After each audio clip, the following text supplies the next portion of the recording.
겸손의 힘, 인생을 빛내는 가장 확실한 방법. 인간의 삶에서 겸손이라는 덕목은 끊임없이 되새겨질 만큼 소중한 가치입니다. 겸손은 주변 사람들과 더불어 살아가는 데 있어 유난히 빛을 발하는 자질이자 그 사람 자체의 깊이를 가늠할 수 있는 잣대가 되기도 합니다. 반면 겸손의 반대편에 자리하는 자만은 종종 그 사람이 지닌 재능이나 성취를 단숨에 무색하게 만들며 인생의 방향을 잘못된 길로 이끌어가기도 합니다. 예로부터 겸손은 이익을 부르고 자만은 손해를 부른다 라고 수없이 강조되어 왔으며 실제로도 역사 속 수많은 인물들은 겸손한 태도를 지킴으로써 비약적인 발전과 존경을 얻은 사례를 보여주었습니다. 반면 자만심을 떨치지 못해 한순간에 무너지고 마는 사례 또한 적지 않습니다. 오늘은 겸손이 어떤 의미로 인간의 삶에 이익을 가져다주는지, 또 자만은 왜 손해를 초래하게 되는지를 다양한 일화와 인물들을 중심으로 살펴보고자 합니다.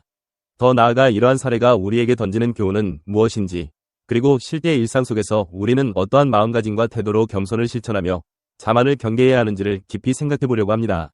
겸손이란 무엇인가? 겸손이라는 말을 떠올리면 많은 사람들은 먼저 자신을 낮추는 태도를 생각합니다. 실제로 겸손한 사람은 나는 아직도 배워야 할 것이 많다 라는 마음가짐을 품고 혹은 나보다 뛰어난 이들이 많다 라는 관점에서 자신의 부족함을 인정하고자 노력합니다. 하지만 이러한 태도가 단순히 자기 비하 나주저함으로 이어지는 것은 결코 아닙니다. 겸손은 스스로의 존재와 재능을 부정하는 데 있는 것이 아니라 오히려 자신이 지닌 능력을 긍정하면서도 언제나 더 나은 방향으로 발전하기 위한 열린 자세를 유지하는 데 있습니다. 중국의 고전 주역에는 겸손한 군자는 스스로를 낮추어 오히려 자신을 키운다 라는 가르침이 언급되어 있습니다. 이는 도덕이 있는 사람일수록 더욱 겸허한 태도로 자신을 수양한다는 뜻으로 풀이됩니다. 역설적으로 들릴 수 있지만 실제로 이런 태도를 견지하는 사람이 주변의 지지를 받고 존중을 받는 사례를 우리는 흔히 목격합니다. 겸손은 마치 샘처럼 낮은 곳으로 흐르지만 오히려 많은 사람들의 마음을 끌어당기면서 그 사람을 더 큰 존재로 만들어주는 힘이 있습니다. 자만이 부르는 손해. 한편 자만은 자신을 지나치게 높게 평가하여 타인을 업신여기고 다른 의견이나 충고에 귀를 닫는 태도를 말합니다. 이는 주위 사람들의 반감을 불러일으키고 심지어 자기 자신조차도 객관적인 판단력을 상실하게 만듭니다. 역사적으로 보았을 때 자만심 때문에 무너진 영웅이나 지도자들은 한두 명이 아닙니다. 삼국지 시대 관운장은 군사적 재능과 위협심으로 이름이 높았음에도 스스로 적수가 없다 고 여길 만큼 자만심에 빠진 약점이 있었습니다. 나는 이미 정점을 찍었다는 교만이 깊어지면 사람은 누구나 경계를 소홀히 하게 됩니다. 바로 이 점을 간파한 염원과 육소는 교묘하게 관운장의 빈틈을 파고들어 형주를 빼앗았습니다. 아무리 무예가 출중하고 명성이 높다 하더라도 자만심은 그 강점을 일순간에 무너뜨리는 치명적인 약점이 됩니다. 결국 관운장은 이 패배로 세상의 조롱거리가 되었으며 역사는 그의 아쉬운 결말을 자만심의 결과로 회고하곤 합니다. 이처럼 자신을 최고라 믿고 남의 경고나 의견을 무시하는 태도는 대개 큰 손실로 이어집니다.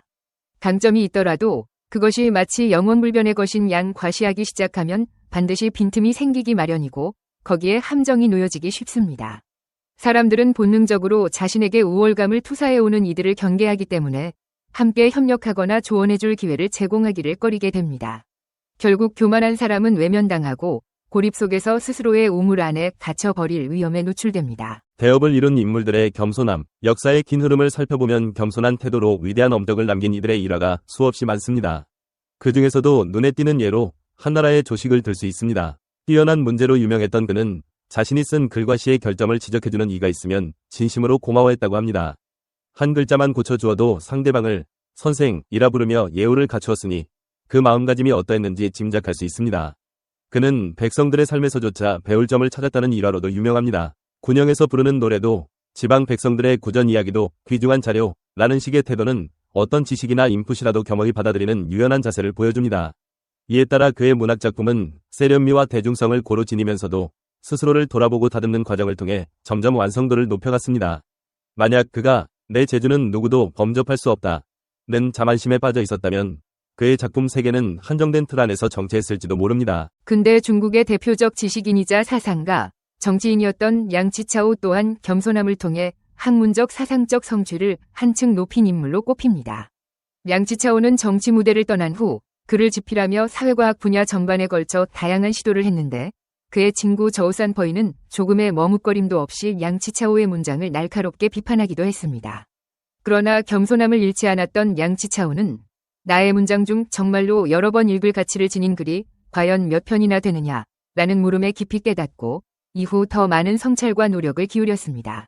결국 이런 겸허한 태도 덕분에 양치 차오는 후대에 길이 남을 업적과 사상적 깊이를 남길 수 있었습니다. 겸손과 자만의 근원. 겸손과 자만의 차이는 결국 자기 객관화 능력에서 비롯됩니다. 자신의 재능이나 지위, 지식 수준, 혹은 한계를 명확히 인식하지 못하면 사람은 쉽게 자만에 빠질 수 있습니다. 게다가 주변에서 주는 작은 칭찬 하나에도 과도하게 도취되어 스스로를 실제보다 훨씬 우월하게 평가할 가능성이 커지지요. 반대로 겸손한 사람은 아무리 칭찬이 쏟아지더라도 그것을 절대적 진실로 여기지 않으며 오히려 스스로를 점검하고 더 나은 방법을 모색합니다. 이 과정에서 중요한 것이 바로 소통입니다. 사람은 혼자 있을 때 자기중심적인 생각에 빠지기 쉬우며 이를 구분하지 못하면 점점 독선에 빠집니다. 겸손한 사람은 타인의 관점을 적극적으로 수용하려 하며 귀를 열고 상대의 의견을 경청합니다. 그런 태도는 곧 내가 모르는 부분이 있을 수도 있다 라는 전제를 인정하는 것이고 그 지점에서부터 새로운 배움과 발전이 출발합니다. 겸손이 가져다주는 이익, 스스로를 절대화하지 않고 개선의 여지를 항상 열어두며 다른 사람들의 의견과 피드백을 진지하게 받아들여 발전할 가능성이 커집니다. 겸손한 태도는 주변 사람들의 마음을 열게 합니다. 타인에게 존중받고 신뢰받으며 협력 관계가 쉽게 형성됩니다. 겸손한 사람은 현실을 냉철하게 바라보며 자신의 오류나 약점을 인정할 줄 알기에 위기가 닥쳤을 때 빠르게 대안을 모색하고 배우려 듭니다. 자만이 가져다주는 손해, 자신을 과대평가하고 타인을 낮춰보거나 무시하면 결국 주위 사람들의 신뢰를 잃고 외면받을 확률이 높습니다. 내가 옳다고만 믿으면 스스로를 돌아볼 기회가 사라지며 결국 그릇된 결정과 선택을 반복하게 됩니다. 남이 주는 조언이나 비판을 무시함으로써 학습 기회를 놓치고 자신의 능력도 일정 지점 이상으로 나아가지 못하게 됩니다. 겸손을 실천하는 구체적 방법. 누군가가 내 실수를 지적해줄 때 즉시 방어 태세를 취하거나 무시하지 말고 지적해줘서 고맙습니다 라는 마음가짐으로 받아들이는 것이 중요합니다.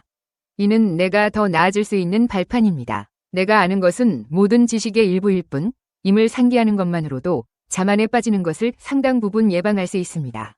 어느 한 분야에서 두드러진 성취가 있다고 하더라도 다른 분야나 다른 문화권 혹은 전혀 예상치 못했던 곳에서 배울 점을 발견할 수 있음을 인정해야 합니다. 하루를 마무리하며 오늘 나는 어떤 점에서 미숙했는가? 어떤 태도가 내 성장을 방해했는가? 같은 질문을 스스로에게 던져 봄으로써 겸손을 습관화할 수 있습니다. 스스로를 낮춤으로써 오히려 높아지는 역설. 결국 겸손은 이익을 부르고 자만은 손해를 부른다 라는 명제는 개인의 심리뿐 아니라 역사와 현실 세계에서 수없이 검증된 진리입니다. 겸손한 사람은 자신이 아직 미완성이라는 사실을 받아들이고 배움의 문을 계속 열어둔 채 주위와 더불어 성장하려 했습니다. 그러한 태도가 가져다주는 결실은 단지 명예나 부의 성취만이 아니라 자신도 모르는 사이 내면의 풍요와 깊은 인간관계를 형성하는 값진 보상이 되기도 합니다. 반대로 스스로를 높이려다 넘어지면 그 충격은 훨씬 커집니다. 자만심에 빠진 인물들의 말로가 종종 비극적이거나 우스꽝스러운 이유가 바로 이것입니다. 삶의 여정에서 수많은 갈림길과 선택지가 주어졌을 때 겸손은 더 넓은 시각과 가능성을 선사하고 자만은 시야를 좁혀 결국 자신을 막다른 골목으로 몰아넣기 십상이지요. 결국 겸손이란 남들에게만 좋은 이미지를 주기 위한 정치적 전략이 아니라 스스로를 객관적으로 진단하고 위기와 기회를 정확히 바라보게 하는 통찰의 열쇠라 할 수 있습니다. 러시아 소설가 막심 고리키가 말했듯 지혜의 보석에 겸손이라는 대를 두른다면 그 사람의 인격은 더욱 찬란하게 빛난다. 는 격언은 결코 수사적 표현에 그치지 않습니다. 겸손을 실천하는 사람에게 미래는 늘 열려 있으며 그렇기에 진정한 의미의 이익을 가져다 줄 기회도 길 위에 가득 차 있습니다. 우리가 겸손한 태도를 일상 속에서 잃지 않으려는 이유가 바로 거기에 있습니다. 어느 가난한 구두 닦기 청년이 있었습니다. 이 청년의 소원은 오로지 부자가 되는 것이었습니다. 그래서 자기에게 구두를 닦으며 거드름을 피우는 자들에게 한번 뽐내보는 것이었습니다. 그래서 틈틈이 로또 복권을 샀습니다. 몇 년 동안을 꾸준하게 복권에 투자를 하였지만 언제나 꽝이었습니다. 그렇게 지나던 중에 어느 날 자기의 눈을 의심이 들 정도로 로또 복권 1등에 당첨이 된 것입니다. 뛸 듯이 기뻤습니다. 이제는 부자입니다. 구두 닦기를 하지 않아도 됩니다. 그는 한강으로 달려갔습니다. 그리고 있는 힘껏 소리 질러 외쳤습니다. 야, 부자놈들아, 나에게 와서 구두 닦으며 거드름 피우던 인간들아, 이제 까불지 마라. 나도 이제 부자다. 나도 부자가 됐다고. 오, 와우. 야, 이제는 구두 닦기는 안녕이다. 그렇게 소리쳤습니다. 하여튼 있는 소리 없는 소리 다 질러봤습니다. 그렇게 크게 외치면서 구두통을 멀리 한강 물속에 힘껏 던져버렸습니다. 얼마나 속이 시원했겠습니까? 얼마나 유쾌 통쾌한지 모를 지경이었습니다. 그는 돌아서서 당첨금을 찾기 위해 은행으로 향했습니다. 당첨된 복권을 꺼내기 위해 주머니에 손을 넣었지만 복권은 없었습니다. 한참 모든 주머니를 뒤지다가 없어서 가만히 생각해보니 아차 어이없고 아까 한강물에 던져버린 구두통 속에 복권을 두었던 것입니다. 그런데 그만 흥분한 상태에서 복권과 함께 구두통을 넘실거리는 한강물 속에 던져버리고 만 것입니다. 이제 와서 후회한들 무슨 소용이겠습니까? 가슴을 친들 되돌릴 수 있겠습니까? 부자는 한순간 꿈이 되어버리고 말았습니다. 바로 부자가 되었다고 만세를 부르던 그 한순간이 천국에서 지옥의 나락으로 떨어지는 시간이었습니다. 조금만 차분하게, 조금만 겸손하게, 조금만 낮은 자세로 살았더라면 이렇게 비참하지는 않았을 텐데 말입니다.